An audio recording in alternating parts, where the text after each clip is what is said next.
Viewers, हम पढ़ रहे हैं कक्षा 9वीं हिंदी विषय का ब्रिज कोर्स और ब्रिज कोर्स के पाठ 2 मिजबान के सभी कार्यपत्रक इस वीडियो में हम करेंगे। तो कार्यपत्रक 1 जो है यह श्रुतलेख है। श्रुतलेख मतलब सुनकर लिखना है।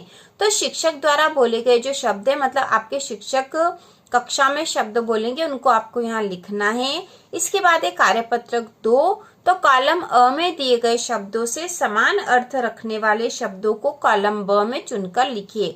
तो कॉलम अ में जो शब्द है उनसे समान अर्थ रखने वाले शब्द कॉलम ब में है और हमें चुनकर लिखना है। तो अ में जो शब्द है वे हैं स्वल्पाहार, अतिथि, व्यंजन, मेहमान नवाजी, युक्ति भिड़ाना, आतिथ्य करने वाला। और कॉलम ब में है जुगत लगाना, जलपान, पकवान, आतिथ्य, मेजबान, मेहमान। तो हम कॉलम अ में सबसे पहला जो शब्द है यहाँ से लिखेंगे स्वल्पाहार। तो हम यहाँ लिख लेंगे स्वल्पाहार और इसके समान अर्थ वाला शब्द कॉलम ब से ढूंढकर लिखना है।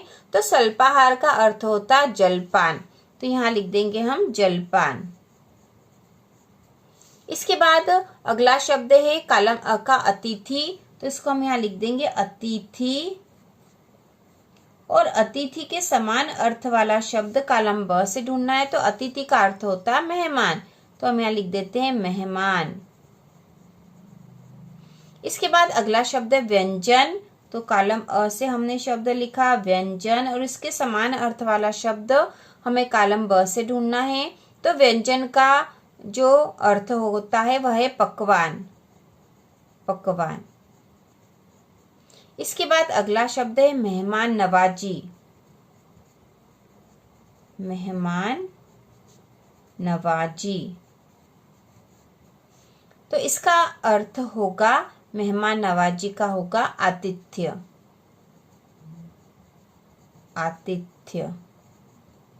इसके बाद अगला शब्द है युक्ति भिड़ाना, ठीक है, युक्ति भिड़ाना और इसका अर्थ होता है जुगत लगाना, जुगत लगाना। इसके बाद अगला शब्द है आतिथ्य करने वाला। इसके बाद अगला शब्द है आतिथ्य करने वाला। तो आतिथ्य करने वाला के सामने इसका अर्थ वाला शब्द है मेजबान, ठीक है, मेजबान। तो मेजबान होता है आतिथ्य करने वाला, जबकि जो मेहमान होता है अतिथि उसको बोलते हैं मिजबान, जो कि कहानी का नाम है। तो इस प्रकार कार्यपत्रक 2 पूरा हो चुका है। इसके बाद है कार्यपत्रक 3 और यहाँ दे रखा है नीचे दिए गए शब्दों की सूची बनाकर अपने स्वादानुसार नीचे दिए गए वर्ग में लिखिए। इसके अलावा जो आपको पसंद है उन्हें भी लिखिए। तो ये जो शब्द दे रखे हैं इनसे यहाँ पर हमें छाट कर लिखना है और इसके अलावा भी आपको जो पसंद हो नापसंद हो वह भी आप यहाँ लिख सकते हो। तो हम सबसे पहले इन शब्दों को लिख लेते। तो यहाँ है भजिया।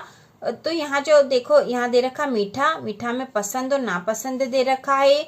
इसके बाद है नमकीन, इसमें भी पसंद नापसंद दे रखा। और उसके बाद है खट्टा, इसमें भी पसंद और नापसंद दे रखा है। तो सबसे पहला जो यहाँ व्यंजन है वह भजिया। तो भजिया आएगा नमकीन में। तो ये जिसको पसंद है वो यहाँ पसंद में लिख देंगे, जिसको नहीं पसंद है तो यहाँ पर भी लिख सकते हैं। इसके बाद है बर्फी, जो कि मीठी होती है। तो यहाँ पसंद नापसंद में हम लिख सकते हैं बर्फी। इसके बाद है लड्डू, लड्डू भी मीठे होते हैं और यहाँ पसंद और नापसंद के अनुसार लिख सकते हैं।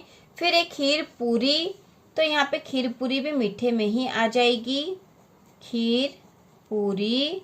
अगला है मालपुआ। तो मालपुआ भी मीठा होता है। तो यहाँ पसंद नहीं हो तो आप यहाँ पे भी लिख सकते हो कि हमें पसंद नहीं है, और यदि पसंद है तो यहाँ लिख देंगे। इसके बाद है नींबू, नींबू खट्टा होता है और पसंद नापसंद के अनुसार हम यहाँ लिख देंगे नींबू। इसके बाद है पापड़, या नमकीन होते हैं। तो जिसको पसंद है वो पसंद में लिखेगा, जिसको नहीं पसंद है वो नापसंद में लिखेगा। पापड़ के बाद है सेब, सेब मतलब सेब फल होता है। तो सेब भी यहाँ पर हमें मीठा में लिखना है। इसके बाद है पपीता। तो पपीता भी मीठी होती है और वह भी हमें यहाँ मीठे में लिखनी है, पपीता।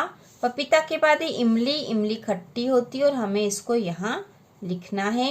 तो इसके अलावा भी आपको जो पसंद हो वो लिख सकते हो आप अपने अनुसार, अपने मन से।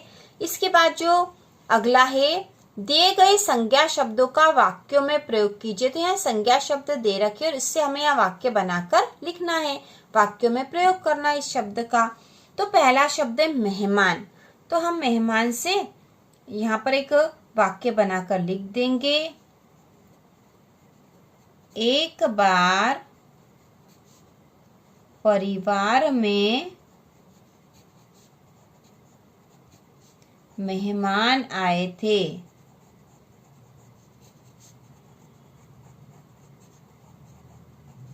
इसके बाद है पापड़।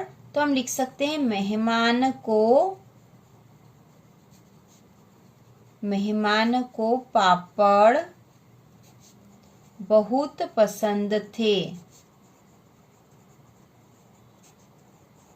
मेहमान को पापड़ बहुत पसंद थे। इसके बाद है थाली। तो हम थाली में यहाँ पे लिख देंगे आज नई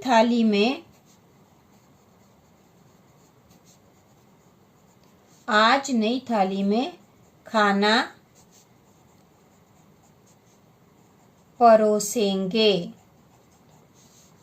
इसके बाद अगला है पत्नी। तो हम इससे वाक्य बना देंगे, पत्नी गर्म गर्म रोटियां बनाने लगी। इसके बाद अगला है भोजन। तो यहाँ पर हम लिख सकते हैं इससे वाक्य, मेहमान को भोजन कराया गया। तो इस प्रकार से ये पूरा हो गया है और आप अपने अनुसार भी वाक्य लिख सकते हो। इसके बाद अगला है निम्नलिखित में से विशेषण विशेष्य को छाट कर लिखिए। तो विशेषण वे शब्द होते हैं जो संज्ञा या सर्वनाम की विशेषता बताते हैं, मतलब विशेषता बताने वाले जो शब्द होते हैं वो विशेषण कहलाते हैं। और विशेष्य मतलब जिसकी विशेषता बताई जाती है वो विशेष्य कहलाता है। तो यहाँ दे रखे हैं जहरीला सांप, करारे पापड़, गर्म गर्म रोटी, खास मेहमान। उदाहरण भी दे रखा है, क्या बताऊं भाई इतना लंबा सांप था। तो यहाँ पे जो लंबा है, लंबा के नीचे अंडरलाइन है, लंबा जो है ये विशेषण है, जबकि सांप विशेष्य है, क्योंकि सांप की विशेषता है कि वह लंबा है। तो जो विशेषता बताई है वह विशेषण है और जिसकी विशेषता बताई है वह विशेष्य है। तो यहाँ पे लंबा सांप लिख रखा है। अब हम ऊपर जो शब्द दे रखे हैं इसमें से छाट कर लिखेंगे विशेषण और विशेष्य। तो सबसे पहला जहरीला सांप। तो यहाँ जो जहरीला है विशेषण है और सांप विशेष्य है। तो हम यहाँ लिख देंगे जहरीला और यहाँ आ जाएगा सांप। इसके बाद है करारे पापड़। तो पापड़ की विशेषता है कि वे करारे हैं, तो करारे विशेषण है, तो विशेषण में हम लिख देंगे करारे और विशेष्य में आ जाएगा पापड़। इसके बाद है गर्म गर्म रोटी। तो विशेषण है गर्म गर्म और विशेष्य है रोटी। इसके बाद है खास मेहमान। तो विशेषण हो जाएगा खास और विशेष्य हो जाएगा मेहमान। इस प्रकार से कार्यपत्रक 3 पूरा हो चुका है। अब इसके बाद है कार्यपत्रक 4। तो कार्यपत्रक 4 में दे रखा है अपने दैनिक जीवन में उपयोग में आने वाले मुहावरों को लिखते हुए उनके अर्थ लिखिए। तो आपको मुहावरे लिखने और उसके अर्थ भी लिखना है। तो हम लिख देंगे। तो पहला हम लिख देंगे आंख का तारा। आंख का तारा, ठीक है, आंख का तारा और इसका अर्थ है बहुत प्यारा, बहुत प्यारा। इसके बाद दूसरा लिख देंगे हम 9 2 11 होना। 9 2 11 होना और इसका अर्थ है 9 2 11 होना का भाग जाना। इसके बाद और लिख देंगे अगला मुहावरा दिन रात एक करना। दिन रात एक करना जिसका अर्थ है बहुत मेहनत करना, बहुत मेहनत करना।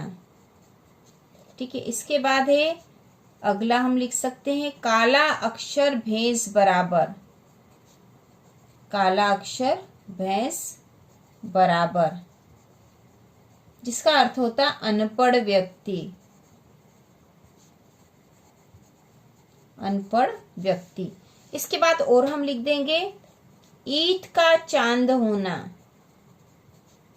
ईद का चांद होना, जिसका अर्थ है बहुत दिनों बाद दिखाई देना। बहुत दिनों बाद दिखाई देना। इसके बाद और हम लिख देंगे, तो और हम लिख देंगे यहाँ पर धूल चटाना। धूल चटाना, जिसका अर्थ है हराना। ठीक है, तो इस प्रकार से आप मुहावरे लिख सकते हो यहाँ पर उनके अर्थ के साथ में। इसके बाद जो कार्यपत्रक 5 दे रखा है, निम्नलिखित शब्दों का उपयोग करते हुए कहानी लिखिए। तो इन शब्दों का प्रयोग करते हुए हमें एक कहानी लिखनी है। तो यहाँ शब्द दे रखे काकी, हलवा, व्यंजन, बूढ़ी, कचौरी, मेहमान, गांव, शादी। तो इससे एक कहानी बनाकर हम लिख सकते हैं। आप अपने अनुसार लिख सकते हो। तो हम इस प्रकार से कहानी लिख सकते हैं। बूढ़ी काकी अपने परिवार के साथ गांव में रहती थी। उसे खाने का बहुत शौक था। एक बार परिवार में शादी थी। शादी में बहुत से मेहमान आए और उनके लिए कई प्रकार के व्यंजन बनाए गए, परंतु बूढ़ी काकी को किसी ने भी खाने को नहीं दिया। थोड़ी देर बाद उनकी पोती बूढ़ी काकी के लिए हलवा और कचौरी लेकर आई, जिसे खाकर वह बहुत खुश हुई। तो इस प्रकार कोई सी भी छोटी कहानी बनाकर लिख सकते हैं। इस प्रकार हम कोई सी भी कहानी बनाकर लिख सकते हैं, पर हमें यही ध्यान रखना है कि जो शब्द दे रखे हैं उन सारे शब्दों का प्रयोग उस कहानी में होना चाहिए।